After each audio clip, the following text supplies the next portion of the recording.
après, c'est Madame Lemeur qui se prépare, la loi. Monsieur le Président, chers collègues, vous savez notre attachement à l'importance de la cohésion bretonne. De ce point de vue, ce rapport va dans le bon sens.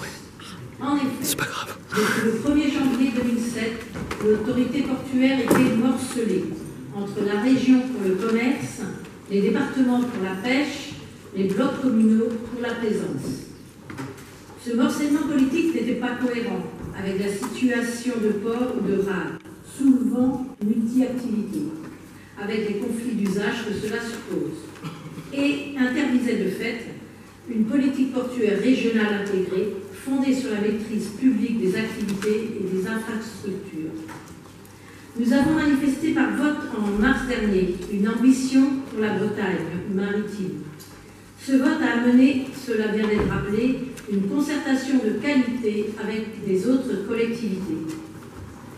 L'organisation qui est proposée aujourd'hui permet la mise en place d'un véritable écosystème régional, certes sans Saint-Nazaire, de la Bretagne maritime.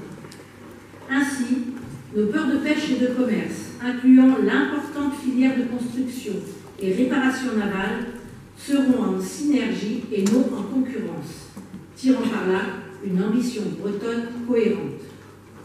La gouvernance proposée pour l'outil Pêche de Bretagne renforce le propos, en faisant du propos celui non pas de la région, mais celui de l'ensemble des collectivités volontaires.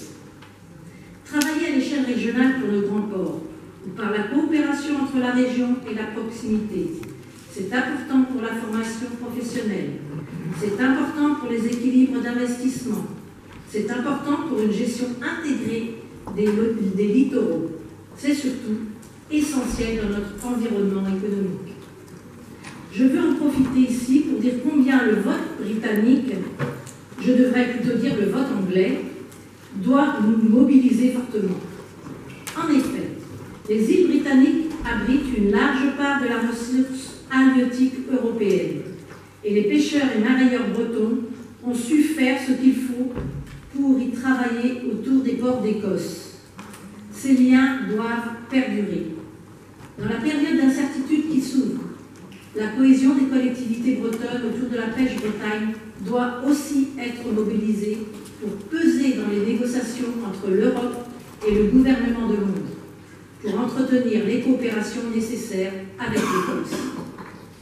En tous les cas, l'union fait la force. Et si les ultras de tous bords outre-Manche ne l'ont pas compris, nous appliquons cet adage en Bretagne. Nous avions voulu dans le mandat précédent une assemblée de Bretagne. La loi a été faite autrement. Mais, lorsque nous avons la main, c'est dans cet esprit que nous travaillons. Là où Brest, Saint-Nazaire ou d'autres ont du mal à se faire reconnaître comme porte d'entrée maritime de la France, car au service d'autres territoires que Paris, dans les faits, nous créons par les actes le concept d'un port de Bretagne. Unité au fonctionnement souple, unité sans le principal port breton, unité respectueuse de la diversité de nos territoires, mais unité portuaire bretonne fondamentale, car pour affronter les concurrences nombreuses à l'externe, il faut être rassemblés.